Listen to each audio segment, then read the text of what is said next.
නමෝ තස්ස භගවතෝ අරහතෝ සම්මා සම්බුද්දස්ස නමෝ තස්ස භගවතෝ අරහතෝ සම්මා සම්බුද්දස්ස නමෝ තස්ස භගවතෝ අරහතෝ සම්මා සම්බුද්දස්ස සහස්සමපිචේ ගාථා අනත්ත පද සංහිතා ඒකං ගාථා පදං සීයෝ යං සුත්වා උපසම්මතිති. ධර්මානුශාසනාවෙහි සදහැවර අනුග්‍රහදායකත්වයේ දරන්නා වූ ඉදිරිසිංහ පවුලේ සහෝදරයන් ප්‍රමුඛ ධර්මානුශාසනාවට සවන් දෙන්නා වූ ලක්වාසී ලෝවාසී ප්‍රඥානාලිකාවේ ශ්‍රාවක පින්නතුනි,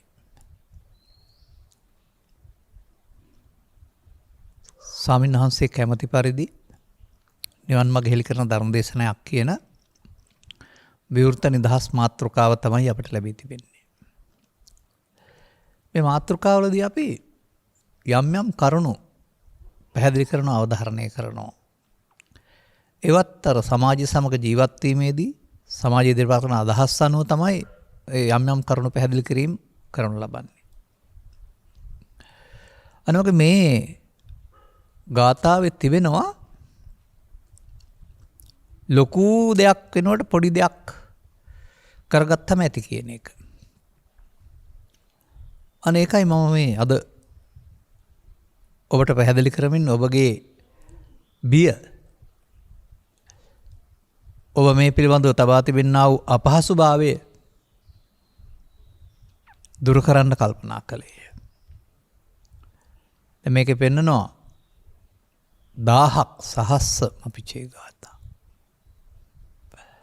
ගාථා 1000ක් නැත්නම් කවි කියන්නකො 1000ක්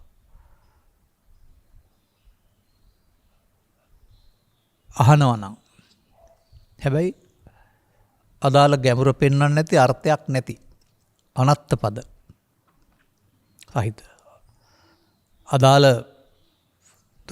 දුක්ඛ ගාමිනී ප්‍රතිපදාව හෝ දුක්ඛ විමුක්ත ගාමිනී ප්‍රතිපදාව පෙන්වන්න නැති අනර්ථ පද සහිත පද වැඩක් නැහැ කියලා කියනවා. හන්දයත් ඒකං ගාථා පදං, අර්ථයක් ඇති ඒකගාපදයක් පදයක් අහලා සංසිඳනවා නම් අර 1000ට වඩා මේක වටිනවයි කියලා. දැන් කුමක්ද මේකෙන් පෙන්වන්නේ?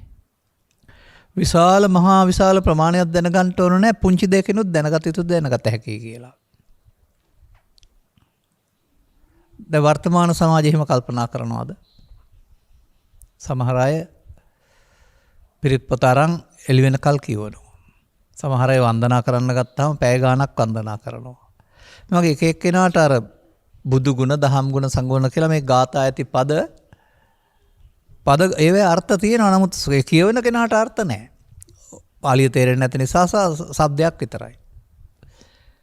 ඉතින් ඒක අසා නෙමෙයි, මෙනෙහි කරලවත් සංසිඳෙන්නේ නැහැ. ඒ මොහොතට සිදු වෙන්නේ යට වෙන එක විතරයි. නමුත් මේ උපසම්මති කියන එකේ තේරුම මොනවද සංසිඳෙන්නේ කියලා හොයන්න වෙනවා. එනිසා සමාජයේ බොහොම සද්ධාවන්ත ලෙස කාලය අරගෙන යම් යම් දේවල් කියවන, උච්චාරණය කරන පාරවල ඉන්නවා. ඒකෙන් යමක් සිදු වෙනවා. ඒ සිත මෝහණයටපත් වීම. දරුවාට භාෂාව තේරුම් නැති වුණාට මවගේ මිහිරි හඬ ආසා සිත සංසුන් වී නිින්ද යනවා. ඒ වගේ ඔබේ හිතට එන්න තිබෙනා වූ අදහස් ගොන්නක් ඔබ හිතේ තැන්පත් කරන් තිබෙනවා. මේවා නිකන් ඉන්න වෙලාවට එනවා, එහෙමත් නැත්නම් කාරණා යෙදෙනකොට එනවා. ඒවට කියන විතර්ක කියලා. මේ විතර්ක සමග එන්නා වූ ඔබේ මතය ඔබට වද දෙනවා, කරදර කරනවා, හිත රිදවනවා, පීඩාවටපත් වෙනවා. මේකට ඔබ කැමති නැහැ. එහෙම නැතුව ඉන්න කැමති. එහෙම නැතුව ඉන්න කැමති ක්‍රමයක් විදිහට ඔබ පාවිච්චි කරන්නේ කුමක්ද? ඒවා උපදින්න නැති වෙන්න වෙන දෙයක් සිතට එකතු කරගන්න එක. ඔය ගායනය, සජ්ජායනය කියන කාරණාවලින්, එහෙම නැත්නම් තවත් ඔබ මතක තියාගත්ත, පාඩම් කරගත්ත කතාවක් ඔස්සේ හිත ගෙනියනවායි කියලා කියන්නේ. එතකොට අර ඔබේ චිත්තාභ්‍යන්තරයේ තියෙන පීඩාව මේ සිතට එකක් ගත්ත නිසා නැති වෙලා යනවා. එන්නේ නැති වෙලා යනවා. එන්නේ නැති නිසා මේ ගත කරපු කාලේ පැයක් නම් පැය තුල ඔබට පුදුම සහනයක් දැනෙනවා.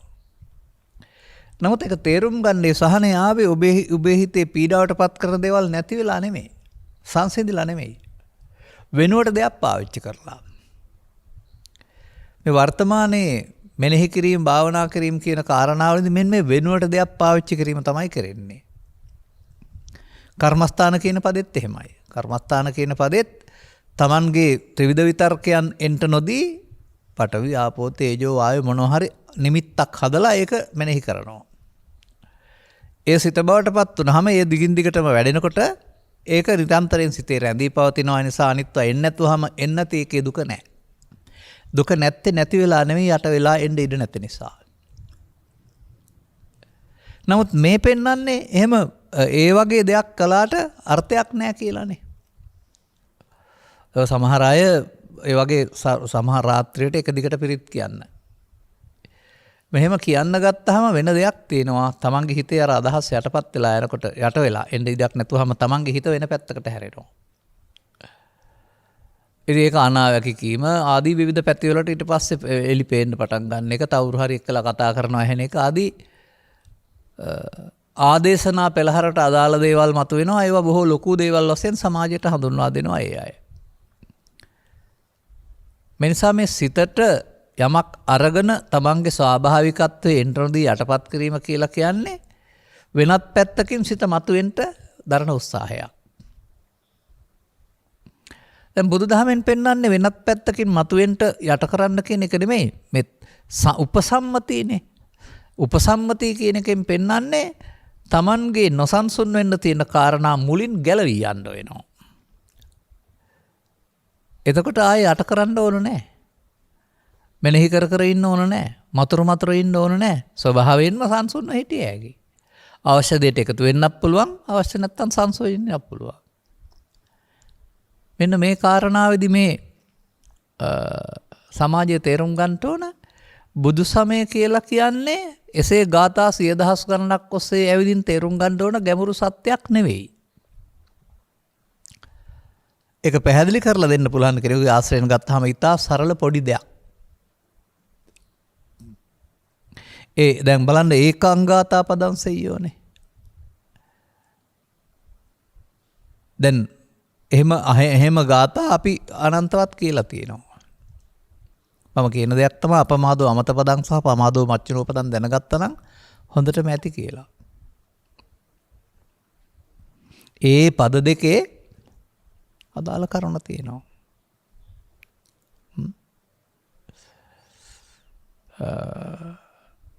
දැනගත දේ සම්බන්ධයෙන් තියෙනවා කිප්පං ධම්මං විජානාති. මොහොත්තම් පිචේ මොහොත්තම පිචේ විඤ්ඤෝ.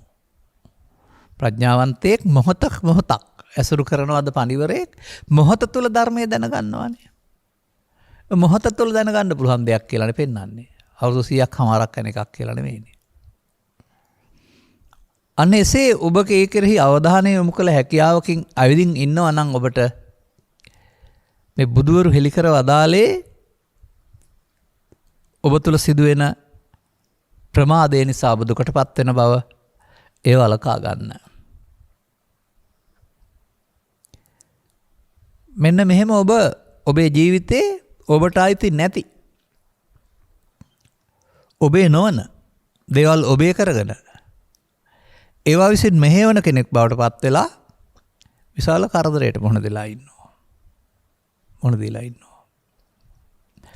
ඒ ඔය කෑම ඇඳීම නැති කරදරේ රැකියාව නැති කරදරේ නෙමෙයි අපි කියන්නේ. ඒවා සාමාන්‍යයෙන් මව්පියන්ගේ උදව්වෙන් අසල්වාසීන්ගේ උදව්වෙන් රජයේ උදව්වෙන් සංසිඳවා ගත යුතු නැත්නම් විසඳා ගත යුතු ගැටලු. මොකද ජීවනෝපායක් අවශ්‍යයි නේ හැමෝටම. ජීවනෝපායක් සලසා ගැනීම හෝ ගෙයක් හදා ගැනීම හෝ බඩගින්නට ආහාර ගැනීම හෝ කියන කාරණා කාටවත් ගැටලුවක් විය යුතු නැහැ. නමුත් මේ කාරණාවලදී ඔබ මේ සාමාන්‍යයෙන් ඉන්න ස්වභාවය ඔබ සාමාන්‍යයෙන් සන්තෝෂයෙන් ඉන්න ස්වභාවය කියන්නකො කලබලයක් නැතුව. ඒ ඉන්න ස්වභාවයෙන්ම ඔබට ඔබේ අභියෝගවලදී ඉන්න පුළුවන්ද? ඒ අභියෝග හමුවේදී ඔබ නොසන්සුන් වෙනවා, බය වෙනවා, කලබල වෙනවා, හදිස්සි වෙනවා, සිහි නැති වෙලා වැටෙනවා. ඒ මොකක් නිසාද? ඔබ උඩින් සංසුන් වෙලා හිටියට ඇතුළතින් නොසන්සුන් වෙන්න කාරණා ගොඩාක් තියෙන නිසා. අන්න බුදු සමයෙන් පෙන්වන්නේ නොසන්සුන් වෙන්න කාරණා සමාජයේ තිබියදී Taman නොසන්සුන් නොවෙන්න සංසුන්ව සිටින්න පුළුවන් විදිහට චිත්තාභ්‍යන්තරේ දුර්වලකම මකා ගන්න කොහොමද? අන්න ඒ පිළිබඳව යං සුත්තා උපසම්මති, ඒ පිළිබඳ ආසා ඔබ සංසිඳනවා නම් ඒක වටිනවා කියලා පෙන්වන්නේ. දැන් මම මේකට වචන දෙකක් යදුවා, ප්‍රමාදය අප්‍රමාදය. තව වචන දෙකක් යදනවා, යෝනිසෝ මනසිකාරය, අයෝනිසෝ මනසිකාරය. තව එකක් යදනවා, පරිහාන ධම්මං හෝ අපරිහාන ධම්මං. මේ අර පද දෙකක් මම ඔය පෙන්වන්නේ. ත්‍රිපිටකේ පුරා මේ වගේ යුගල පද දෙකකින් මේක පෙන්නනවා. ඒ එකකින් ඒක පාඩම් කරගන්න නෙමෙයි. ඒක ඔබ තුල ක්‍රියාත්මක වෙන හැටි ඉගෙන ගන්න. ඒ ඔබ තුල ක්‍රියාත්මක හැටි ඉගෙන ගන්නවා නම් මොකද වෙන්නේ? ඒක තුලින් ඔබට වැරදුන පාර තේරෙනවා. සාමාන්‍යයෙන් පාරක යනකොට වැරදිලා නම් ඒ පාරේ තවත් එහාට යන්නේ නැහනේ. ඊට පස්සේ හරි පාර තෝරගන්නවා. අනවගේ මිනිසාට අවබෝධයක් තියෙන්න වෙනවා මේ සසර ගමන යන පාරේදී, සසර ගමන යන ගමනේදී පාරවල් කීයක් මේකේ තියෙනවද? ඒ පාරවල් වල ගියාම ලැබෙන්නේ මොනවද? අනේ ඒ කාරණාව තේරෙන්න වෙනවා. දැන් ඔබ කයෙන් පරලෝ යන්නේ නැහැ. කයමෙහි දමා යනවා. එහෙනම් මොනවද ඉදිරි පැවැත්මට හේතු වෙන කාරණා? ද්‍රව්‍යමය දෙයක්ද? නැහැ. මේ ජීවත් වෙනකොට එක්රැස් කළා වූ අනාගත ඵල උපදින හේතු තමයි අනාගත ඵල සකස් කරලා දෙන්නේ. අන්න අනාගත ඵල උපදින හේතු පව් හේතු වුණාම පවෙන් අනාගතය සැකසෙනවා. අනාගත ඵල උපදින හේතු පින් වුණාම පිනෙන් අනාගතය සැකසෙනවා. අනාගත ඵල උපදින හේතු ධාන වුණොත් ධානෙන් අනාගතය සැකසෙනවා. මේ තමයි පැවැත්මේ හේතු මාර්ග තුනක්. නමුත් සමාජයේ ආකල්පයක් තියෙනවා මේ පව් හේතු නම් හොඳ නෑ තමයි. ධාන හේතු ගැන දන්නෙත් නෑ. පින් හේතු තමයි මේ බුදුරජාණන් වහන්සේ වදාළ යං සුත්තා උපසම්මති කියලා. අහලා සංසිඳෙන්නේ මේකෙන් කියලා. එහෙමනම් පුඤ්ඤපාප පහිනස්ස කියලා පදයක් තියෙන්න බෑ නේද? පින්පහුව අතහැර දැමූ කෙනාට. එහෙම නැත්නම් අර වචන වලට අපි ගනිමු ආයෙත් පව් හේතු අපුඤ්ඤාභි සංකාර. පින් හේතු පුඤ්ඤාභි සංකාර. පව් පින් හේතු එහෙම නැත්නම් ධාන හේතු ආනිජ්ජාභි සංකාර. එතකොට මේ අபிසංකාර රැස් කරන මාවතාස අபிසංකාර රැස් කිරීම සංසිඳීමක් නෙමෙයි, අபிසංස්කරණයෙන් අනාගතය හදන පාරක්. එහෙනම් ඒ තුන් ආකාරයේ ඇසීමෙන් කෙනෙක් සංසිඳෙන්නේ නැහැ. මන්දයත් ඒක කර්ම මාර්ගයේ ආකාර තුනක් කර්ම විපාක. ඒක අයිති වෙන්නේ කර්ම මාර්ගයට, කර්මයේ සරණට ඇරුවාම ධර්මයේ සරණට නෙවෙයි. එතන තව කර්මයක් තියෙනවා. ඒකත් කර්මයක්. නමුත් ඒ කර්මයට ලැබෙන්නේ ඔය කියන්නා වූ භවගාමී විපාකේ නෙවෙයි. ලෞකික විපාකේ නෙවෙයි. ඒකට ලැබෙන විපාකේ ලෝකෝත්තරයි. ඒක කර්ම රැස් කිරීම වෙනුවට කර්ම රැස් කරන මොහොත කර්ම ශේ කරන මාවත කරගත්තොත් තමයි ලෝකෝත්තර විපාකේ හම්බ වෙන්නේ. දැන් වචන දෙකයි. කර්ම රැස් කිරීමේ මාවත, කර්මක්ෂය කිරීමේ මාවත. මෙන්න මේක අසා ශේ කිරීමෙන් ඔබ සංසිඳනවා නම් ඒක තමයි ශ්‍රේෂ්ඨ. කොයිතින් අපේ සමාජයේ ගන්න බෑනේ. කර්ම රැස් කිරීමේ මාවතම සැප ලබන මාවත නිවන් මඟ කියන ආකල්පයක් තුල ඉන්නව ඇරුණාම මේ ශේ කිරීමේ මාවත කියන එක කෙරෙහි අවධානය යොමු කරන්නේ නැහනේ බොහෝ දෙනෙක්. යොමු කරන අය ඉන්නවා. නමුත් විශාල පිරිසක් ඉන්න තැනකට ගියාම මේක 100ට එක්කෙනෙක් දෙන්නෙක් වෙන තැනට කුඩා වෙනවා. එහෙම දහමක් ලෝකේ එළි වෙලා තිබෙනවා, දේශනා වෙනවා, ලංකාවේ මාධ්‍යවලත් පවතිනවා කියන එක පවා අවධානයට ලක් නොවුන අය තමයි වැඩි පිරිසක් ඉන්නේ. එතකොට ඔවුන්ට මොකක්ද අපට වෙන්න පුළුවන් පිළිසරණ? ඔවුන් හිතන ආකාරයෙන් භවගාමී වෙන්න දීලා මේ බුද්ධෝත්පාදයේ මිනිසත් බව ලැබුණ මොහොතකදී අදාළ කටයුත්ත කරන්න තියෙන පාර ඔවුන් විසින් වහගන්න එකට ඉඩ දීලා බලන් ඉන්න එකද කරන්න ඕන? අපි දැනගන්න ඕන කාරණේ අන්න ඒකයි. ඒ නිසා අර්ථයක් ඇති එක ගාතාවක් අසා ඔබ සංසිඳනවා නම් අර්ථයක් නැති අර ගාථා අපික මහා වංශේ ගාථා ටික කියලා ඔක්කොම කියවන්න පුළුවනි. එහෙම නැත්නම් සූත්‍ර පිටකේ තවත් සගාථා වර්ගය තියෙනවා. ගාථාම 10000 ගණනක් තියෙනවා. ඉතින් ඒක අර්ථය දන්නේ නැතුව ඔබ කියනවා අර්ථ නම් ඒවා තිබෙනවා. නමුත් අර්ථය දන්නේ නැතුව පාලියෙන් කියවනවා. එතකොට අපිට කටපාඩම් වෙනවා නේද? තුන් සූත්‍රේ පාඩම්, පිරිත් පොතම කටපාඩම් නැත්නම් සමහර ඒවා කටපාඩම් ආයේ ඉන්නවනේ. දැන් කටපාඩම් වුණාම කිසි කරදරයක් නැතුව කෙස් දෙක පියාන පැයක් දෙකක් කියාන ගියහැකි. එතකොට ඒකට යොකම වෙලා කියාන යනකොට ලෝකේ සම්පූර්ණයෙන්ම අමතක වෙනවා. ඒ නිසා සංසුන් බවක් ලැබෙනවා. අර ඒක කියවගෙන යාම තුළින් ඔබේ චිත්තාභ්‍යන්තරයට එන්න තියෙන පාර වැහුව ඇරුණාම ඔබ සංසුන්ුනේ බුදුන් වහන්සේ වදාළ සංසිඳීම නෙවෙයි. සංසිඳීමෙන් ලබන සැපත නෙවෙයි එකක් අරගෙන යටපත් කිරීමෙන් ලබන සැපත, මගහැරීමෙන් ලබන සැපත. මෙන්න මේක තේරුම් ගන්න. නිසා ඔබගේ චිත්තාභ්‍යන්තරයේ තියෙන හැඟීම් එන්නට නොදී යමක් වැඩි දියුණු කිරීම ලෝකයේ තිබුණු උපක්‍රමයක් කරනවා. බුදුරජාණන් වහන්සේ වදාළ දෙයක් නොවන බව තේරුම් ගන්න. මේ සංසිඳීම සහ නොසංසිඳීම සිදු වෙන්නේ කොහොමද?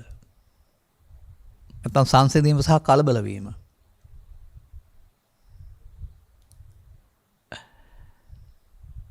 අනේක පිළිබඳ හොයලා බලන්න. එවිට බොහොම පොඩි දෙයකින් මේ වෙන්න ඕන කාරණේ අනුගමනයේ ප්‍රතිපදාවට වැටෙන්න පුළුවන්. බරාර ප්‍රමාදය අප්‍රමාදය කිව්ව වගේම මම ඔකට අනිත්‍යයි නිට්ටයයි පද දෙකක් යොදනවා. මම යොදන පද දෙකේ අර්ථය හැබැයි ඔබ හිතන එක නම් නෙවෙයි. ඔබ අනිත්‍යයි ස්ථිර නැහැ, නිට්ටයයි ස්ථිරයි කියලා හරි හිතන්න පුළුවන්. බාහිර ලෝක දේවල් සම්බන්ධයෙන් එහෙම. නමුත් අපි එක කතා කරන්නේ බුදුරජාණන් වහන්සේ වදාළ පංච උපාදානස්කන්ධය තුළ අනිත්‍ය නිට්ටය. ඒක දැනගත්තාම ඔබ කරන වැඩේ තේරෙනවා ඔබට. ඔබ පෘථග්ජන භාවයක නම් කොතරම් අනිච්චන් දුක්ඛං අනාත්තා වචනෙන් දැනගෙන හිටියත් ඔබේ සංකල්පය නිට්ටය බව තේරෙනවා. දැන් නිත්‍ය සංකල්පය තුන මොනතරම් ගාථා හැව්වත් ඔබේ නිත්‍ය සංකල්පය අතහැරෙන පාර ඔබට හම්බ වෙන්නේ නැහැ. ඔබට දැනගන්න ඕන ඔබේ නිත්‍ය සංකල්පය අනිත්‍ය බවට පත් කරගන්නේ කොහොමද කියන එක විතරයි. ඔබ මම සංකල්පය හදාන පෝෂණය කරන් ඉන්නවා. ඔබට දැනගන්න ඕන මම නොවන සංකල්පය කොහොමද පාවිච්චි කරන්නේ. මෙන්න මේ වගේ පොඩි දෙයකින් මේක දැනගන්න ඕන. මම සංකල්පය ඔබ හදන් ඉන්නේ ඔබ හිතන ආකාරයෙන් නෙවෙයි. ඔබ ඒකට මම කියයි කයට. නැත්නම් ඔබේ තනතුරට, උපාධියට, ධනවත්කමට. යම් මොහතක යම් දෙයක් සිතට එනම් ඒ එන දේ සමග ඔබ ඇලේ නම් මුලා වේ නම් ගැටේ නම් මුලා වේ නම් එතකොට ඒ ආපු දේ සමග ඔබ බැඳුණා. ඒ ආපු දෙයට තමයි ඒ තන් කියන්නේ. එය. ආපු දෙයින් මම හැදෙනවා කියලා නේ පෙන්වන්නේ. එයින් මම හැදෙනවා. ඒක මොකද? ඒ ලෝභයේ, දේශයේ, මෝහයේ, ඊර්ෂ්‍යාව, ක්‍රෝධයේ, වෛරයේ, පවපින ධානයට අයිති ඕන දෙයක් විය හැකියි. ඒ රූපේ, ශබ්දේ, ගන්ධ, රසයේ ආදී කොට ඇති දොරවල් හයට අයිති දෙයක් විය හැකියි. ඒ ගැන හිතන්න. කොහොමද මේකෙන් මම හැදෙන්නේ? ඇයි බුදුරජාණන් වහන්සේකට ඒතං මම ඒතොහමස්මින් ඒසෝ මේ අත්තා කියලා ඔබේ දර්ශනේ ඒක බව වදාළේ. අන්න දෙකක් ආයෙත් දෙකක් ආව දැනගන්න. ඒතං මම ඒතොහමස්මින් ඒසෝ මේ අත්තා කෙටි පදයක්. ඔබෙහි අර්ථය දැනගෙන ඔබට නේතං මම නේතෝ හමස්මෙන් නමේසෝ අත්තා දැනගන්න පුළුවන් නම් අර ගාථා 1000කින් කෙරෙන්නේ නැති වැඩේ මේකේ කෙරෙනවා.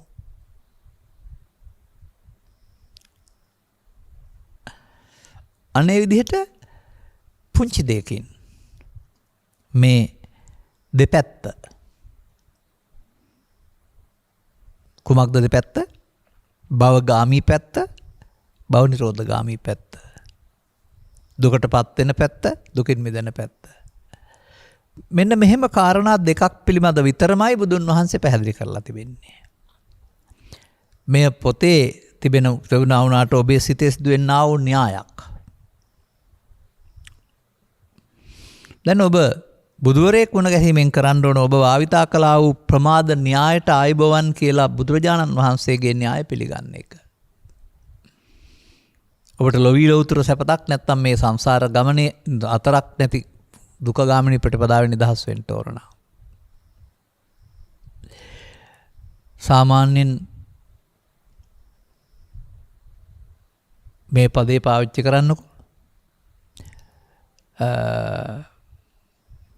තථාගතෝ භික්ඛවේ අරහං සම්මා සම්බුද්ධෝ අනුප්පන්නස්ස මග්ගස්ස උප්පාදේති. ඔන්න හොඳට බලන්න. මම මේකෙන් ඕකෝ කියලා දෙන්නම් ඔබට. තථාගතවරු කරන දෙයක් තමයි නූපන් මගක් උපදින එක, උපදවන එක. දැන් බලන්න තථාගතයන් වහන්සේ පහළ වෙනකොට මිනිසුන් කළා වූ පාපේ නිසා පාපයෙන් පරලෝ යන මාර්ගය තිබුණද නැද්ද? තිබුණා. මිනිසුන් හොඳ වැඩ කළ නිසා පිනෙන් පරලෝ යන මාර්ගය තිබුණද නැද්ද? තිබුණා. වනාන්තරගත අය ලෞකික ධානය උපදවාගත්ත නිසා ධානයෙන් පරලෝ යන මඟ තිබුණද නැද්ද? තිබුණා. මේ තිබුණ මඟවල නම් කොහොමද බුදුන් වහන්සේගේ මඟ වෙන්නේ? උන්වහන්සේ වෙනත් මඟක් උපදවලා තියෙනවා අනුප්පන්නස්ස මග්ගස්ස. අන්න අපට බුදුන්ගෙන් ගන්න ඕන මේ පාප මාර්ගය, පුණ්‍ය මාර්ගය හෝ ධාන මාර්ගය නෙමෙයි. මේ තුنين භවගාමී වෙන කෙනෙක් නිදහස් වෙන්න උන්වහන්සේ වදාලා වූ නූපන් මඟ උපදවා දුන්නා වූ. එහෙනම් ඔබට භවගාමී මාවත සහ භව නිරෝධගාමී මාවත තේරුණාම ඔබ ඉන්නේ භවගාමී මාවතේ නම් මේකේ විපාකය ඔබට තේරෙනවා. අන්න එහෙම අවධානය යොමු කරන්න බුදුවරයෙක් පහළ වීම තුළ මිනිසාට දුන්නා වූ මේ අනුප්පන්නස්ස මග්ගස්ස නූපන් මඟ කුමක් සඳහාද? පවේ බැඳී, පිනේ බැඳී, ධානයේ බැඳී සසරේ ඇවිදින්නද? ලෞකික ධානයේ සැපයි කියලා එක බුද්ධහම කියලා හිතාන ඒකෙන් පරලෝ ගිහින් බඹලෝ ගිහින් කලක් ඉඳලා ආපහු වෙන්නද? දෙවියන් අතරට ගියාපම ජරා මරණය කයක් නැති නිසා අවුරුදු 100ක් එක දවසයි ඒ දවස් 5000ක් 4000ක් ඉඳලා ඉන්නද එතකොට? එතකොට ඒ උප්පන්නස්ස මග්ගස්ස ඒ වෙනකොට ඉපදලා දෙවිච්ච මග. එනිසා බුදුවරු පැහැදිලි කරන්නේ ඒ වෙනකොට ශාස්ත්‍රවරු හෝ මිනිසුන් හෝ අනුගමනය කරන්නා වූ කර්ම මග ඔවුන් සාදාගත්ත මගට එරෙහි සාදාමත් මග නොවන වෙනත් නූපන් මගක්නේ. බුදුන් සරණ යනවා කියන එකේ තේරුම එහෙම නම් මේ නූපන් මග උපදවා ගන්නවා ය අනුගමනය කරනවා කියන එක නේද? ඔබත් මමත් කටේ කිරිසුන් දෙයන්ට පෙර බුද්ධං සරණං ගච්ඡාමි කියමින් කිසිවෙක් ඕක දැනගෙන නම් කීවේ නැහැ. මමත් ඇතුළත්. එහෙම ගැඹුරකින් නෙමෙයි අපට ඒක නිකම් පාලියෙන් කිව්වා පස්සේ කාලෙක කවුරු හරි බුදුන් සරණ යම කියලා දුන්නා. නමුත් මිනිසා වෙලාගෙන තිබෙන්නා වූ පීඩාවෙන් මිදෙන්නට තථාගතයන් වහන්සේ වදාළ නූපන් මග සරණ කරගන්නවා.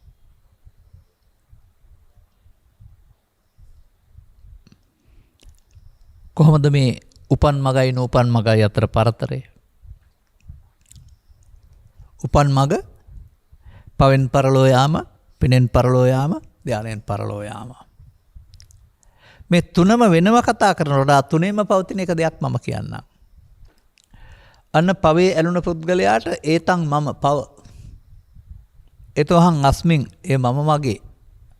ඒසෝ මේ අත්තා මගේ ආත්මය පව ආත්ම කොටගෙන ජීවත් වෙනවා.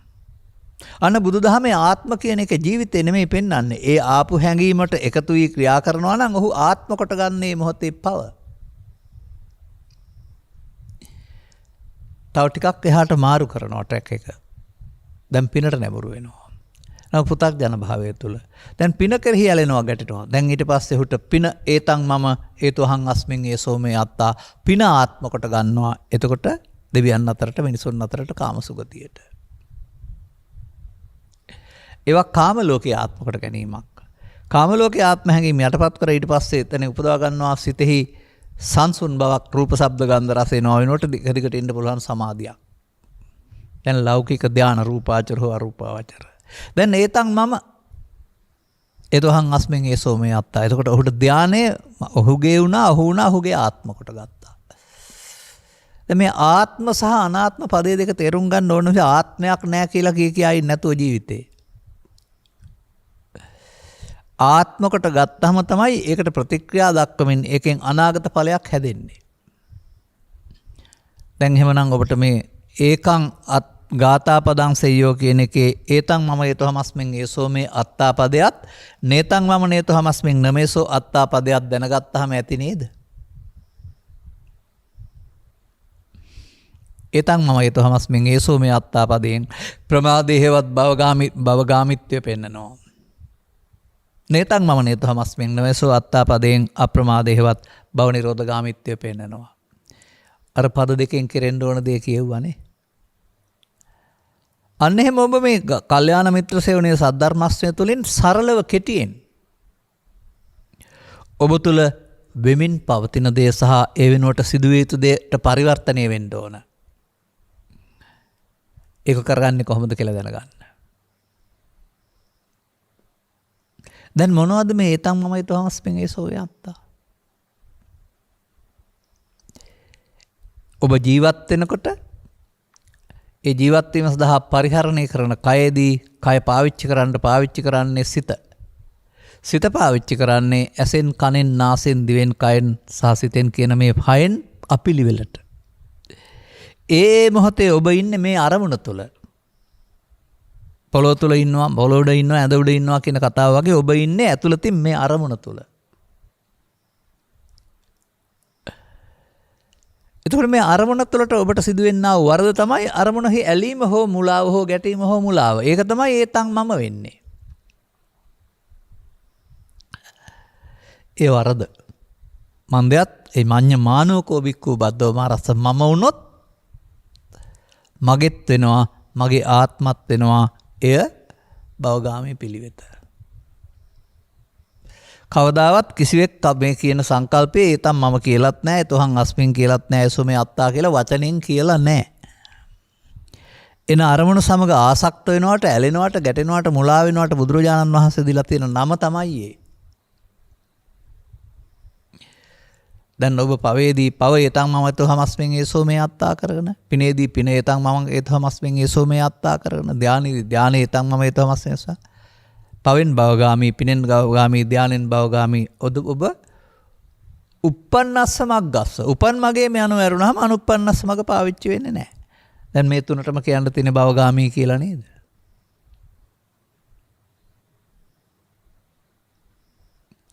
මේ තුනේදීම මොකද සිදු වෙන්නේ? අනාගත ඵලයක් උපදින්නට අවශ්‍ය චිත්තාභ්‍යන්තරගත හේතු වීම හේවත් උපාදානය සිදු වෙනවා. දැන් උපාදානයේ බයං දිස්වා ජාති මරණ සම්භවේ උන් ගැලවිලාද? ජාති මරගෙන දෙන්නා උපාදානය බියක් වශයෙන් දකින්න. අන්න ඒ තමයි මිනිසා භාවිතා කරන මග, උප්පන්නස්ස මග. බුදුන් වහන්සේ එතන පෙන්වන්නේ අනුපාදාය මුච්ඡanti. උපාදාන නොවි මිදෙන්න පුළුවන් නම්. ඒක තමයි බුදුරජාණන් වහන්සේ වදාළ නූපන් මග. ඒ පද දෙක එහෙනම් උපාදානයෙන් සසර ඇවිදින මග, උපාදානයෙන් මිදෙන මග. ඒකං ගාථා පදං සුත්වා අහන්න ඕන පදේ. මෙසේ ඔබ මේක සමීප කරගන්න ඔබට තේරෙන සරල තැනකට. එතකොට තමන් කරන ක්‍රියාව තුළ ක්‍රියාව අවසන් වෙනකොට ඉදිරි ප්‍රතික්‍රියාවක් සඳහා බීජ තැන්පත් වීම කියනා වූ දේ සිදු වෙනවා නම් ඒක භවගාමී සහ පමාද විහාරී කියන බුදු වචනයට අදාළ සීමාව තුළ ඔබ ඉන්නේ. නමුත් විහාර වාසය කරන, ප්‍රමාදීව වාසය කරන. දැන් ඒ මොහොතෙන් පස්සේ නෙමෙයි ඒ මොහොතම ඔබට අපමාද විහාරී කරගන්නට නේද බුදුන් වහන්සේ අනුප්පන්නස්ස මග්ගස්ස උප්පාදේති. මන්දයත් පිනෙන් හෝ පවෙන් හෝ ධානයෙන් බව ගාමී නම් ඒක නූපන් මග නෙමෙයි තියෙන මගක්. තථාගතයන් වහන්සේගේ ඉගැන්වීමක් තියෙනවා සා තථාගතෝ බව නිරෝධාය ධම්මං දේශේති. ඒ මොහොතේදීම බව ගාමිත්වයේ නවත්තන එක නේද නූපන් මග වෙන්නේ. බුදුන් වහන්සේ උපදවාගත්ත එක. නිරෝධාය, නිරෝධය පිණිස. ඔබ ඔන්න බව ගාමිත්වය ඔබ තුළ අහම්බෙන් ස්වාභාවිකව සිදුවෙලා තියෙනවා කලක් තිස්සේ. ගුරුපදේශ රහිතවම ඔබට ඒක කරගන්න පුළුවනි. කොයි දේ අල්ලගත්තත්, පව අල්ලගත්තත්, පින අල්ලගත්තත්, ධානය අල්ලගත්තත්, රූප ශබ්ද ගන්ධ රස පොට්ටබ්බ තණ්හාව අල්ලගත්තත් අනායාසයෙන්ම ගුරුපදේශ රහිතවම භවගාමී වෙන්න පුළුවනි. වෙලා විඳින්නත් පුළුවන්, සතර ඇවිදින්නත් පුළුවන්, සතර දුකට මැදි වෙන්නත් පුළුවන්. නමුත් ගුරුපදේශ රහිතව භව නිරෝධගාමී වෙන්න බෑ. එහෙම උනේ බුදුවරයෙක් පමණයි. අන්නේ ස්වයම්බූ ඥානයකින් ගුරුපදේශ රහිතව ගිය පුද්ගලයා අනතුරුව ඒ අනුප්පන්නස්ස මග්ගස්ස ඒ සඳහා යන මග ලෝකයට විවෘත කිරීම තමයි ඔය සද්ධර්ම දේශනය කියන අදහසේ පරමාර්ථය. මිනිසා දැනුවත් කිරීම. ඔය වර්තමානයේ ඩෙංගු මදුරුව ගැන, කොරෝනා වෛරසය ගැන, එහෙම නැත්නම් සේනා දලඹුවා ගැන තව නොඑක දැනුවත් වෙන්නේ අර සමාජය දැනුවත් කරනවා. ඒ නොදන්න නිසානේ. මේ බුදුරජාණන් වහන්සේ ඔබ දැනුවත් කරන තැනට ඔබ සවන් දීලා දැනුවත් වෙනවද නැත්නම් බුදුරජාණන් වහන්සේ කියන්නේ පන්සලේ තියෙන පිළිමේ, ධර්මයේ කියන්නේ පන්සලේ තියෙන පොත, සංඝයා කියන්නේ පන්සලේ කියලා හාමුදුරුවෝ තෙරුවන් නම දිනු. ඊටපිසෝ භගවරහන් සම්මා සම්බුද්ධෝ කියලා ගාථා 3 උදේ දවල් හවස කියා ඉන්නවා. අර්ථය හොයලා බලන්න නැත්නම් ඒක දුකින් මග ඇරීම සඳහා භාවිතා කළා වූ තවත් උපක්‍රමයක් විතරයි නේද? ඒ වෙලාවට ඔබට අර කාරණා එන්නේ නැහැ. ඒකට අගයකුත් දීලා තියෙනවා මේක ලොකු වැඩක් දිනපතා තෙරුවන් වැඳීම. තෙරුවන් වහන්සේ වැරදි හෝ එපා කියන්න නෙමෙයි සූදානම් වෙන්නේ. අපි අදාළ කටයුත්ත තේරුම් ගන්න නැතුව ඊට වෙනස් ප්‍රාථමික ගණේ යම් යම් නරකයි කියන්න බැරි පුරුදු කරගෙන ඒ තුලින් දුක වසා ගන්න උත්සාහ කරනවා. ඇයි ඔබ මේකට මුහුණ දෙන්න බය? මේක අනිවාර්යයෙන්ම මුහුණ දී අවසන් කළ යුතු දෙයක්. මගහැර අවසන් කළ කිසිවෙක් ලෝකේ නැහැ. මග අරනකොට තව පැත්තකට අහු වෙනවා. අර පවෙන් මග ඇරපු මිනිස්සයා පිනට අහු වුණා. පිනෙන් මග අරින මිනිස්සයා ධානයට අහු වෙනවා. ඒ නිසා බුදුරු පැහැදිලි කරලා තිබෙන්නේ මේ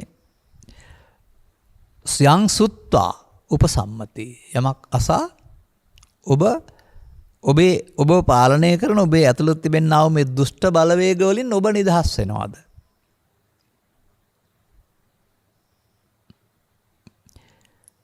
එතකොට ඒ සඳහා අවධානය යොමු කොටගෙන ධර්ම ශ්‍රවණය කිරීම තුළ ධර්ම දේශනා එකකින් දෙකකින් පහකින් 10කින් ඔබට වැටහෙන්න ගනිවි නේද කරන්න ඕන දේ මොකක්ද කියලා. කරන්න ඕන දේ කිරීම සඳහා තථාගතයන් වහන්සේ නැකතක් හදලා දීලා තියෙනවා. ඔබේ ජීවිතයේ මේ මොහොත. ඔබේ ජීවිතයේ මේ මොහොත ඇසෙන් කනෙන් නාසෙන් දිවෙන් කයින් උදා වෙන්නේ ඔබට ආවේනිකව හැමෝටම මේ නැකත හරි.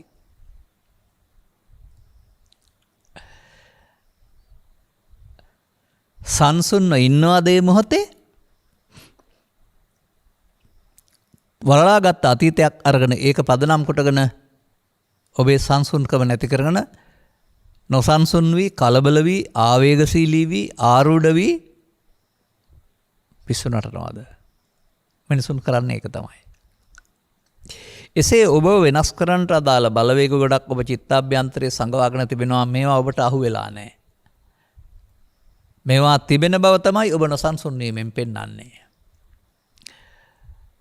මේවා නැති දවසට ඔබ යං සුත්තා උපසම්මති සැනසීලා ඉඳීවි. එතකොට මේවා ඔබට වද දුන්න බව සහ මේවා අත්‍යවශ්‍ය නොවන බව. මේවායේ පාලනින් මිදිය යුතු බව. එවිට ඔබට සැබෑ ඔබ හමු වෙනවා. දැන් ඔබ වෙලා තියෙන ලෝභය, දේශය, මෝහය, ඊර්ෂ්‍යාවනේ. ඒ තමයි මම කියන්නේ ඒකනේ. ඒක කෘත්‍රිම ඔබක්. ඒක තියන්න බෑ. වෙනස් වෙනවා. නමුත් ඒවා නැති තැන හමු වෙනවා අත්තාහි අත්තනෝ නාතෝ. අත්තානන්තේ පියං ජඤ්ඤා අත්ත දීපා. ඒ අත්ත පදයෙන් පෙන්වන තමා පඨවි හෝ ආපෝ හෝ තේජෝ වායු හෝ කෙස් හෝ ලොම් හෝ නිය හෝ දත් විය නොහැකි. නමුත් මම සම්මා සම්බුද්ධ කියලා බුදුන් වහන්සේ වදාළේ තැනට ඒ මම කය නෙමෙයි. ඒ විදිහට ඔබට තේරෙනවද මේ ලෝකේ තියෙන අභියෝගයන් සම්බන්ධයෙන් ඒවාට ප්‍රතික්‍රියා දක්වන නොසන්සුන් වෙන මනසක් තිබෙන ඔබට ඒ අභියෝග තිබියදී ප්‍රතික්‍රියා දක්වන්නේ නැති තැනටපත් වෙන්න පුළුවන් නම් ඒ උපසම්මති බව. දැන් මේ එන හැම එකටම එකතු වෙලා උපසම්මතිය පුළුවන්ද? නෑ, එන හැම එකටම එකතු වෙනවට තමයි අයෝනිසෝ මනසිකාරය කියලා කියන්නේ. නොසන්සිඳ වීම. එකතු වීමෙන් තවදුරටත් අනාගතයේ හැදෙනව ඇරුණාම නිදහස් කරා ඔබට ළඟා වෙන්න ඉඩකඩ සලසා දෙන්නේ නැහැ. එහෙනම් ඔබට වචන දෙකයි දැනගන්න ඕනේ. මේ මොහොතේ ඔබ එන සංකල්පය ඔබට අයිති නැති ඔබ කරගත්ත දුෂ්ට සංකල්පයක්ද? ඒකට ඔබ එකතු වෙන පුරුදු ඇති කරගෙන තියෙනවා. දැන් ඔහුට එකතු වීමෙන් ඔබට කවදාවත් දිනුම ලැබෙන්නේ නැහැ. කරන්න ඕන ඔබ ඔහුට එකතු නොවන එක. එකතු වීම එකතු නොවීම. එකතු වීමයි එකතු නොවීමයි දෙක එකපාර කරන්න බෑ. එකතු වුණොත් එකතු නොවීම නැහැ. එකතු නොවීමම නේද? එකතු වෙන්නේ නැත්නම් එකතු නොවීම කියන්නේ එකයිනේ. එකතු වීමෙන් වළකින එක. එතකොට මේ පද දෙක විතරයි නේද ඕන. සමහරට එකතු වීමයි එකතු නොවීමයි වෙන්න පුළුවන් ඔය අනිත්‍යයි නිට්ටයයි කියන්නේ. එකතු වීමට නිට්ටය කියලා කියනවා, එකතු වීම අනිත්‍ය කියලා කියනවා. සාමාන්‍යයෙන් අඳුර දුරු වීම ආලෝකයේ පැමිණීම කියන එක දෙකක් වශයෙන් නෙවෙයිනේ පෙන්නේ. ආලෝකේ නැති වුණාම අඳුර ආපුවම ආලෝකේ නැහැ. ආලෝකේ එනකොට අඳුර නැහැ. දෙකක් කතා කළාට එකකින් අනික වැහිලා යනවා. ඒ වගේ මේ ජීවිතේ කරන්නා වූ මේ තමන්ට අයිති නැති දේවල් තමන්ගේ බවට පත් කරගෙන ඒවැය පවතිනා වූ වද වේදනාවන් ටික විඳින එක මිනිස්සු මේ ජීවත් වෙනවා කියලා කරන්නේ මෙහෙම වදයක් කියන එක දකිනවා නම්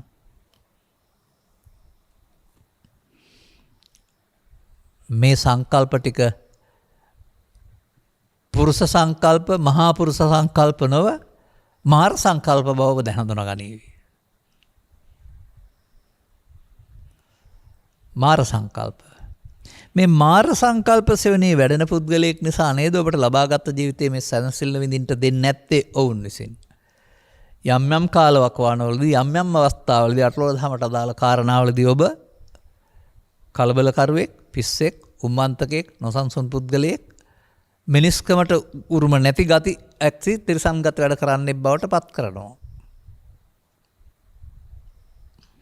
මේ තරම් අමාරුවේ ඔබ අමාරුවේ දාන මාර සංකල්ප ටිකක් ඔබ හිත ඇතුලේ තියාන ඔවුන්ට ඉඩ දෙනවද? ඔවුන් පන්න දානවද?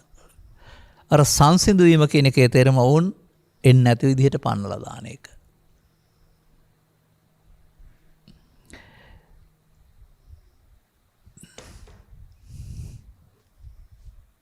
මේ සඳහා මිනිසා විසින් ගත යුතු ක්‍රියාමාර්ගයේ කල් නොයවා වර්තමානයේදී ගත යුතුයි. කවුරු හෝ තේරුම් අරගෙන වර්තමානයේ මේ ක්‍රියාමාර්ග ගත යුතුයි. එහෙම නැතුව ඔබ බුදුරජාණන් වහන්සේ වදාළ සංකල්පයේ මතු සංකල්පයක්, අනාගත සංකල්පයක්, පැවිදි වෙලා කරන්න ඕන සංකල්පයක් කියලා මොනවා හරි ක්‍රමයකින් මග අරිනවා නම් ඔබ ඒකං ගාථා පදං සෙය්‍යෝ නෙවෙයි. එක ගාථාවක් ඇති පදයක් අහලා සංසිඳෙන්නේ කියන බුද්ධ වචනේ පිළිගන්නේ නැති කෙනෙක් වෙනවා. මට මතකයි වසර 40කට විතර පෙර අද තරම් මේ දේවල් පිළිබඳ ගැඹුරු දැනුමක් අවබෝධයක් තිබුණෙත් නැහැ. නමුත් දුකින් නැත මිදෙන මග මේ තරම් අමාරු නෑ සරලයි කියලා ධර්ම දේශනාවක් කරපුවම මේකට සවන් දුන්න අය. මොකද අපි තාරුණ්‍ය හිටපු අය වුන් වැඩි හිටපු අය. එඳයි වැඩි හිටිකම තුළ ඔය කියන තරම් නිවන් දකින්න ලේසිද කියලා ආන්න අරක අමාරු සංකල්පයෙන් බැලුව ඇරුණාම ලේසි සංකල්පයට ආවේ නෑ. මෙතන අමාරු ලේසි තියෙන්නේ කොතනද කියලා මම දන්නවා. ඔය ගණිතය විද්‍යාව වැනි විෂයන් ඉගෙන ගැනීමේදී තේරෙන්නේ නැතුවම හරි අමාරුයි. තේරෙනකොට අර අමාරු එකම අර මේ භූගෝලයේ ඉතිහාසය දෙක මට ලේසි මට රටකජු වගේ කියලා කියන්නේ අර ගීතයක අන්න ඒ වගේ. ඒ ලේසි අමාරු කියන එක නොතේරීම සහ තේරීම තුළ තියෙන දෙයක්. ඉතින් ඔබට ආගමික ජීවිතය අමාරු කරගන්නේ නොතේරෙන හින්දානේ. ලේසි කරගන්නකෝ. මේකට ස්ත්‍රීත්වය හරි, පුරුෂත්වය හරි, ඇඳුම් මාරු කිරීම හරි, ගෙදර වාසය හරි, කැලේට යාම හරි ආදී කොට ඇති මේ බාහිර වශයෙන් පවතින දේවල් අත්‍යවශ්‍ය දෙයක් හෝ බාධකයක් වශයෙන් හිතන්න යන්න එපා. එහෙම එකක් ඇත්තටම නැහැ.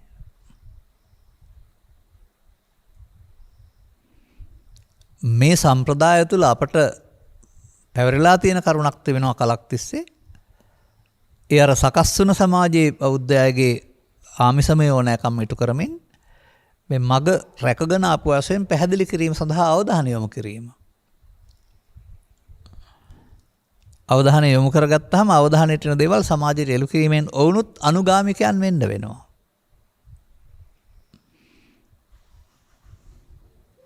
මමත් දේශනා කළාට බෑ මමත් ඒක අනුගමනය කරන්න වෙනවා. ඔබත් තේරුම් අරන් අනුගමනය. අන්නේ අනුගමනීය ප්‍රතිපදාවේ දේශනාව සහ ඇසීම කියන දෙකම වැදගත් වෙන්නේ නැහැ. දේශනා කරන්නේ තේරුම් අරගෙන. ඔබත් එහෙනම් අනුගමනය කරන්න තේරුම් ගන්න ඕන. තේරුම් ගැනීම. මේ සමාජයේ ඇසුරු කිරීමේදී ඔවුන් දක්වන සංකල්පත් එක්කලා ගත්තහම බුදුසමය පිළිබඳ ඔවුන්ගේ තේරුම් ගැනීම කොතරම් විකාර රූපීද? විචිත්‍රවත් කියන්න බෑ ඒක. විචිත්‍ර කියන්නේ ලස්සන කියන එකනේ. නෑ විකාර රූපී. අවුල් සහගත. අදාළ තැන්වලට බොහොන දෙන්න හැකියාව නැතිකම. අපි පිළිබඳව ලබාගෙන තිබෙනා වූ අවබෝධය තිබෙන්නේ අවතක්සේරුවක්. අර ලොකු දේවල් කරන්න තියනවා කියන සංකල්පය තුළ තමයි බොහෝ දෙනා තාමත් ඉන්නේ. පැවිද්දත් ඕනේ, අටසිලුත් ඕනේ, දසසිලුත් ඕනේ, උපසම්පදා සිලුත් ඕනේ, අටපිරික 100ක් කමාරක් පූජා කරලා තියෙන්නත් ඕනේ. කටින පින්කම් වල සහභාගී වෙලා තියෙන්නත් ඕනේ. කටින අත ගහලා තියෙන්නත් ඕනේ. තව කටින සූර මහලා තියෙන්නත් ඕනේ. එහෙම ලොකු වැඩ. මේව නැත්නම් මේක හම්බ වෙන්නේ නැහැ. එහෙමයි කල්පනා කරන්නේ. නෑ. මේ එකක්වත් අත්‍යවශ්‍ය නොවේ. බුදුරජාණන් වහන්සේ ඉපදුනේ ඉන්දියාවේද ලංකාවේද ඇමරිකාවේද කියන එක හොයන්නවත් ඕන නැහැ. ඔබ ළඟ සිතට එන දේවල් නිසා අනාගතය හැදෙන්නේ කොහොමද? ඔබේ හිතට එන දේවල් නිසා අනාගතයක් හදන්න නැතුව ඉවර කරන්නේ කොහොමද? මෙපමණමයි දැනගත යුතු. ඔබ ජීවිතේ යම් තාක් දුර ආපු බැවින් දැන් ඔබ යමක් හදාන තියෙනවා සිතට එන්න ඇතුළතින්. ඒ ඔබ අතින් සිදුනා වූ ප්‍රමාදේ වරද මේ ඔබට දැන් වද දෙනවා. ඔබ බාහිර ලෝකේ තියෙන යම් සිදුවීම් නිසා හේතු ප්‍රත්‍ය නිසා ඔය වද දෙන්නේ බාහිර ප්‍රත්‍ය නෙවෙයි. අර ඔබ ළඟ හදාගත්ත වද කරුව ටික. කුමක්ද බුදුන් වහන්සේ වදාරන්නේ?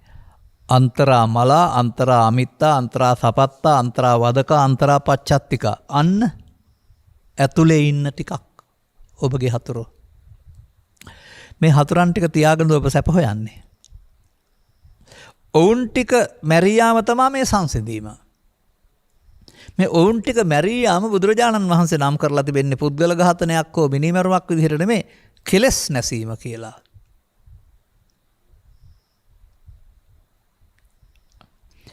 කෙලස් නැසෙන්නේ මොනවා කරුවොත්ද? ඈත් කරන් හිටියොත්ද යට කරන් හිටියොත්ද මග ඇරලා හිටියොත්ද අන්න එක තේරුම් ගන්න වෙනවා. පුංචි දෙයයි තේරුම් ගන්න ඕනේ. වැඩුණේ කොහොමද?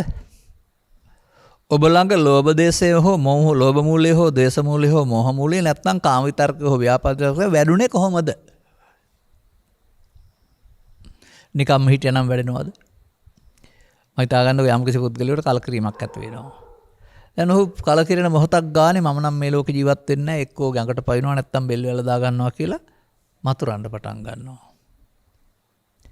දැන් මේ නැවත නැවතත් සිතීම තුළින් නේද මේක බලවත් වෙලා චිත්තාභ්‍යන්තරයට ගිහින් ආපහු පාලනය කරන්න බැරි තරමට වේගෙන් අන්තිම මොහොතේ එන්නේ. ඒ ආශ්‍රයෙන් හිතන්න. හැම සංකල්පයක්ම වැඩෙන්නේ එකතු වීමෙන්. එහෙනම් යහපත් සංකල්ප පෝෂණය කරගන්න. නමුත් ලෝභ සංකල්ප, ද්වේෂ සංකල්ප, මෝහ සංකල්ප, ඊර්ෂ්‍යා සංකල්ප, කෝප සංකල්ප එකතු කරන්න එපා. වැඩෙනවා. අන්තිමට ඔබ විසින් පෝෂණය කරපු මේ ව්‍යාග්‍රය ඔබව මරනවා. ඔබ ඇඟට පනිනවා. යම් කිසි ප්‍රසිද්ධියකදී එකපාරට කම්පණයටපත් වුණා මං ජීවත් වෙන්නේ නැහැ කියලා පැන්න ගඟට. නැත්නම් වසකුප්පිය වක් කරගත්තා. ඒ තමයි ව්‍යාග්‍රය ඔබ මරා දැම්මා. ඔබ පෝෂණය කරපො. දැන් මේ පෝෂණය කිරීම වෙනුවට එකට ගන්න තියෙන වචනේ ෂේ කිරීම කියලා. සංගවාත භාෂය කර හැකිද? වෙනත් දෙයක් කරන් ෂේ කර හැකිද? එහෙමනම් බුදුරජාණන් වහන්සේ uppannam කාම විතක්කං, uppannam විහිංසා විතක්කං, uppannam ව්‍යාපාද විතක්කං නාදි වාසේති කියලා කියන්නේ නැහැ. වෙන ක්‍රමයකින් මේක සංසිඳවන්න පුළුවන් නම් උපන් එකට එකතු වෙන්න එපා කියන එකෙන් සංසිඳනවා කියන එක වදාරන්නේ නැහැ. ගැඹුරින් හිතන්න මේ ගැන. ලොකු දෙයක් නෙවෙයි ඒක. ඒ uppannam කාම විතක්කං කියන විවාපාද විතක්කං විහිංසා විතක්කං කියන පදේ නාදි වාසේති පදයට වළංගු නැති ස්ත්‍රියක් පුරුෂයෙක් ගිහියෙක් පැවිද්දෙක් ඉන්න බෑ. නාදි වාසේති ක්‍රියාත්මක කරනවා නම්. ඒ නිසා ඒක ඇඳුමට සම්බන්ධ, කෙස් කැපීමට සම්බන්ධ, උපසම්පදාවට සම්බන්ධ, අධිශීලයට සම්බන්ධ, වනාන්තරයට සම්බන්ධ එහෙම එකක් නෙවෙයි. ඒක ඕනෑම කෙනෙකුට Taman ජීවත් වෙන ශ්‍රේෂ්ඨ දෙයක්. අන්න එහෙම ඔබ ජීවත් වෙන ශේස්ත්‍රයේ මේ ක්‍රියාකලාපය හඳුනා ගන්න. ඒ ක්‍රියාකලාපය තුළ ඔබේ මේ ජීවිතයට මෙතෙක් ලබා දුන්නා වූ හානි, කරදර, විනාශ, පාඩු ගැන කල්පනා කරන්න. ලෝකෙ සිදුවෙන තුළුත් මිනිසුන්ට සිදුනා වූ හානි, කරදර, පාඩු, විනාශ පේනවා. ඔබටත් මෙතෙක්කල් යම් යම් දේවල් අහිමි කළා නම් මේ අය බව තේරුම් ගන්න. විවාහයේ සන්තෝෂය අහිමි කරලා ඒ දෙදෙනා ඈත් කළා නම්, සහෝදරත්වයේ සුන්දරත්වය අහිමි කරලා වුන් හතුරන් බවට පත් කළා නම්, අසල්වාසීන් කවුරු හරි කියන ගත්තු අහලා වුන් බලන්නේ නැති බවට අයබට පත් කරගත්තා නම්, මෙසේ මේ ඔබට ඉන්ඩෝන පරිසරයේ සතුට නැති කලේ මෙන්න මේ අය විසින් බව තේරෙනවා නම් තව කොත්තරම් හානි කරයිද හිටියොත්. ඒ නිසා නේද ඔවුන්ට බුදුන් වහන්සේ සතුරන් කියලා කියන්නේ. මේ බුදු සමය තුළ සතුරන් ඝාතනය කියලා තියෙනවා. ඒකට බාහිර ලෝකේ කඩු වෙනකොට මේ සතුර ඔබ චිත්තාභ්‍යන්තරයේ ඉන්නේ උන් සංගවා තබා ඝාතනය කරන්න බෑ. එන්ටර් ඇතුළට පිවිසෙන්ට නොදීමෙන් බැහැර කිරීමේ ක්‍රමයක් මේකේ තිබෙනවා නේද? ඒක දැනගත්තම ඇති නේද? මම ඒකං අත්ත පදං සෙය්‍යා ගාථාව ගත්තේ යන්නේ එකටයි. අපිත් බොහොම කල් ධර්ම දේශනා 100 ගණන් දහස් ගණන් කරලා තිබෙනවා. නමුත් අපට අද මේක ඔය සූත්‍ර දේශනා පිටු 80ක 90ක තියෙන දේශනා කියනවට වඩා ගාථා පද දෙකකින් කියන එක ලේසි. ඔබටත් වටහා ගන්න ලේසි. අන්න මෙන්න මේ විදිහට මේ හැම දිනාටම ලබාගත් ජීවිතය අහිමි කරන්නේ නැහැ බුදුන් වහන්සේ. ඒකේ සතුට අහිමි කරන්නේත් නැහැ. නමුත් ඒකේ දුකට ඔබ කැමති නැහැ. ඇයි ඒක අහිමි කරගන්නේ ඉතින්? අහිමි කරගන්නකෝ ඒක. ඒක පවතිනා වූ මේ අප්‍රසන්න දේවල් ටික හිමි කරගන්නේ ඇයි? ඒක අහිමි කරගන්නකෝ. ඒකනේ බුදුරජාණන් වහන්සේ පෙන්වන්නේ දුක්ඛ සමුදය සත්‍ය, දුක්ඛ නිරෝධ සත්‍ය, නිරෝධ පටිපදාව. දුකට හේතුව නැති වූ තන මාර්ගය. මේක දුක නැති කරගන්න පාරක් නේද?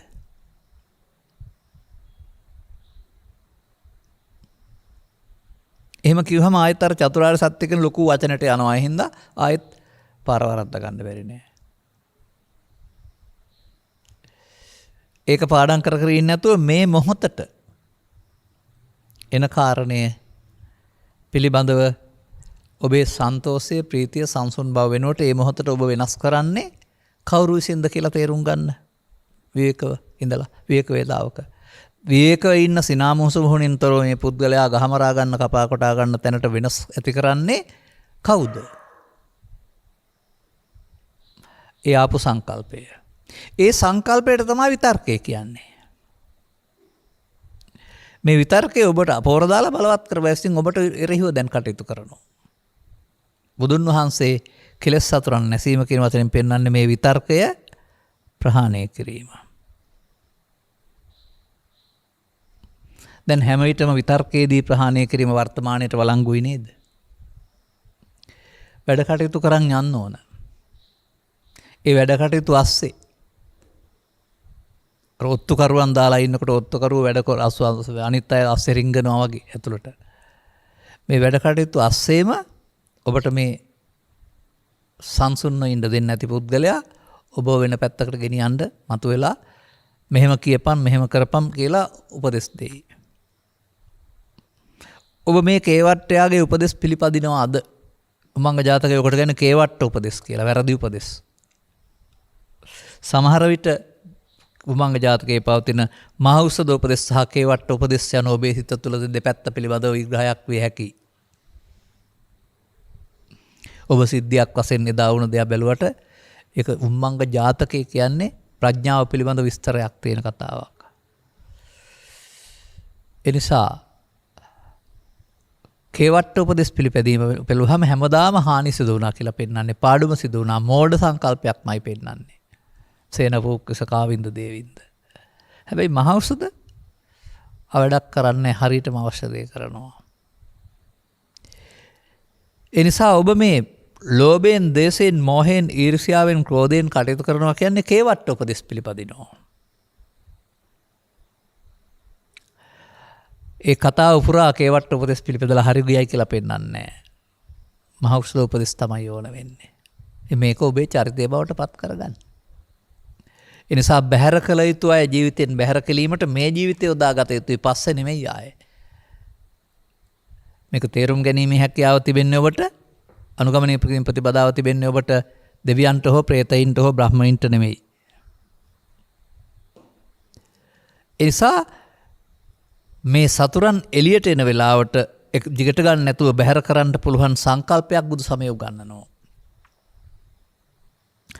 එය නැවත නැවතත් ප්‍රගුණ කිරීම තුළ බලවත් වෙනවා. අන්න ඒකං ගාථා පදං සෙය්‍යා. එක වෙන්න ඕන එකක් අහලා ඔබ සංසිඳෙනවා නම් දැන් උතුම් නැද්ද? අභ්‍යාසයක් වශයෙන් සතියක් දෙකක් කරලා බලන්න. බලවත් ඔබට දුක් දෙන කාරණා සම්බන්ධයෙන් එකතු වෙලා ගහමරා ගන්න අනේකට වඩා එකතු නොවීමෙන් ඔබට සැනසීමක් ලැබෙනවද නැද්ද කියලා. මෙයාලට තැන දීපුවම ගේ ඇතුළ හිතට ඇතුළ රිංගගෙන ආයෙ එනවා. තැන දීපුවම සිත ඇල්ලෙන ආයෙ. ඉතින් නැවත ඉපදීමේ දුක එතන තියෙන්නේ. ලෝභය, දේශය, මොහය, ඊර්ෂ්‍යාව, ක්‍රෝධය, වෛරය හිත ඇතුලේ හේතු වශයෙන් තිබෙන නිසා නැවත ඉපදීමේ දුක නෙමෙයිද ඔබ විඳින්නේ. හොඳයි එකක්වත් නැත්නම් ලෝක සම්බන්ධ අටලෝ දහමට අදාළ කාරණාවලදී එකක්වත් එන්නේ නැත්නම් දැන් නැවත උපදින්නේ නැත්නම් දුක නෑ නේද? මම එහෙමයි ඒක විග්‍රහ කරන්නේ. එනිසා ඔබට තිබෙනවා අභ්‍යාසයක්. ඔබ තුළ සිටිනා වූ සතුරන් එන්ට හැර එළියට තමා දෙමින් ඝාතනය කිරීම. ඔබේ සැනසීම සඳහා. ඔබ එතකොට ලෝභය, දේශය, මෝහය, ඊර්ෂ්‍යාව, ක්‍රෝධය සරණ කර ගැනීම වෙනුවට ඒවා නැති තවත් තැනක් ඔබ සැබෑ ඔබ හොයා ගනීවි. ඒ ඔබ කෙස් හෝ ලොම් හෝ නිය හෝ දත් හෝ වෙන්න බෑ. බලමු මොකද්ද කියලා. අත්ත දීපා භික්ඛවේ විහෙරත, තමා සරණ කර ගැනීම. ඒ තමා කියන පදයට කෙස් වලින් ලොම් වලින් නිය වලින් ඔබට දීලා තියෙන නමෙන් අර්ථයක් හොයන්න බෑ. නමුත් ඔබට මේ ක්ලේශ ධර්මයන් සරණ කර ගැනීමෙන් මිදෙන්න පුළුවන් නම් එතන තියෙන සරණ තේරේවි. අන්න ඒ තමයි ඒකං ගාථා පදං සෙය්‍යෝ යං සුත්වා උපසම්මති. ඒක අර්ථයක් ඇති එක දෙයක් සවන්දී මෙන්න මේ සංසිඳීම ඔබට කරන්න පුළුවන් නම් ඒක මිනිසා සඳහා යෝජනා කළ බුදුන් වහන්සේගේ යෝජනා ක්‍රමයයි, සැනසීමේ යෝජනා ක්‍රමයයි. මේ ප්‍රතිඵලය ඊට පස්සේ ලෝකෙට පුදුම විදිහට බලපානවා. මන්දයත් නොසන්සුන්කමෙන් ඇති කරන්නා වූ සියලු අවුල් සිත අභ්‍යන්තරේ පවතින්නේ ඒ අවුල් හිතින් නැති වෙනකොට ලෝකය ඉබේම සමාජවාදී වෙයි, ප්‍රජාතන්ත්‍රවාදී වෙයි, මෙත්වාදී වෙයි, සුභවාදී වෙයි, තව වචන ගන්න ශාන්තිවාදී වෙයි. ඒ නිසා අපි මිනිසා හදා රට හදමු. මිනිසාගේ දුර්වලකම් ටික මේ ජීවිතෙන් ඉවත් කර ගැනීම තුළින් මිනිසා හදා රට හදමු. මේ සංකල්පය විශේෂයෙන් වර්තමානයේ ක්‍රියාත්මක වෙන්න ඕන. අන්න අය මේ රට හැදීමට යම්තාක් ව්‍යාපෘති ක්‍රියාත්මක කරන්නම් කරත්නම් ඒ ව්‍යාපෘති වලින් ලබන්නා වූ ඵලදායීතාවයට වඩා විශාල ඵලදායීතාවයක් මේ ව්‍යාපෘතියෙන් අපට ලබන්න පුළුවන් බව අපි දන්නවා.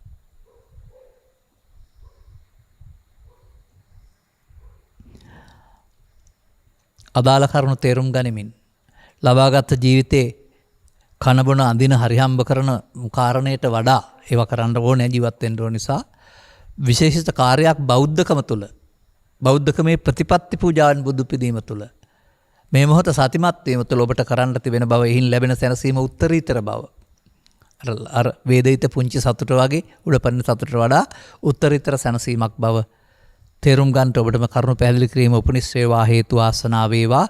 ඔබ මග ගන්නෙක් බවට මේ ඒකං අත්ත පදංසෙය ඒකං ගාථා පදංසෙය එක ගාථා පදයක් අහලා සංසිඳන මග ගන්නෙක් බවට පත්වීමට මෙම කරුණ උපනිශ්‍රේවා හේතු ආසනා වේවා කියන සුභාශිංසනයේ ප්‍රාර්ථනා කරමින් මම ධර්මානුශාසනාව මෙතකින් අවසන් කරනු ලබනවා.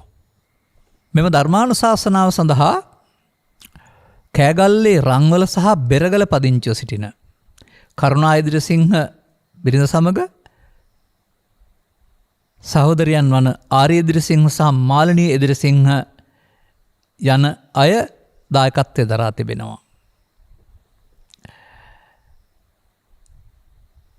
අරමුණු අතර මීට වසර 20කට පෙර පරලොසැපත්වන්ට යෙදුනා වූ ඩී.පී. ඉදිරිසිංහ පියාණන්ට වසර 5කට පෙර පරලොසැපත්වන්ට යෙදුනා වූ කේ.ආර්. පුංචිමැණිකේ මෑණියන්ට සහ වසර 7කට පෙර පරලොසැපත්වන්ට යෙදුනා වූ තලගහය ඇවිසූ පියසේන පතිරණ ස්වාමි පුරුෂයා ඒ කරුණා ඉදිරිසිංහ මහත්මියගේ ඇතුළු මිය පරලෝ ගියා වූ සංසාරගත ඥාති හිත මිත්‍රාදීන් සියලු දෙනා ගෞරවයෙන් සිහිපත් කරන අතර අවශ්‍ය නම් යමෙක් මේ මහා පුණ්‍ය ශක්තිය අනුමෝදන් කරන ජීවිතය සැපවත් කර ගනිත්වා. ඔවුන්ට එයින් මෙදෙන දවසකදී යලි මිනිසත් බව ලැබී කල්යාණ මිත්‍ර සේවනයෙන් සහ සද්ධර්ම ශ්‍රවණයෙන් නිවන් මඟ හෙළි කරගෙන අනුගමනීය ප්‍රතිපදාවක් තුළ දුකින් මිදෙන මං පෙත්විවර කරගන්න හේතු ආසනා වේවා. ගෞරවනීය දේශකයන් වහන්සේට සහ දායකත්ව දරන්නා වූ පවුල්වල සෑම සියලු දෙනාටම නිදුක් නිරෝගී සුවපත් භාවය ලැබ චිරජීවනයේ සැලසේවා යන ඔවුන්ගේ ප්‍රාර්ථනයයි. මුලිදායකත්වයට ධර්ම දේශනා කරවාගෙන ධර්ම දාණයෙන් ජනිත කරගත්තා වූ ආනිසංසයන් සහ අවබෝධයන් මත ඔබ පැතූ පරිදි ඔබගේ පරලොසිපත් ඥාති වර්ගයාට උපහාරයක් වේවා. පින් කැමති නම් පින් අනුමෝදන් සුවපත් වේවා. ඔබ හැම දිනාට මේ ධර්ම දානයේ ආනිසංසය සහ අවබෝධය ඔබටත් අනුගමනීය ප්‍රතිපදාවක් තුළ මේ සංසිඳීමේ සැපත කරා ලං වෙන්නට අවශ්‍ය මගහෙලි කරගන්න හේතු ආසනාව වේවායි අපද ප්‍රාර්ථනා කරනවා. සබ්බිහිතියෝ වජ්ජන්තු සබ්බ රෝගෝ විනස්සතු මාතේ බවත් අන්තරායෝ සුඛී දීඝායුකෝ භව හැම දිනාටම තෙරුවන් සරණයි. මෝහක්ඛයෝ නිබ්බානං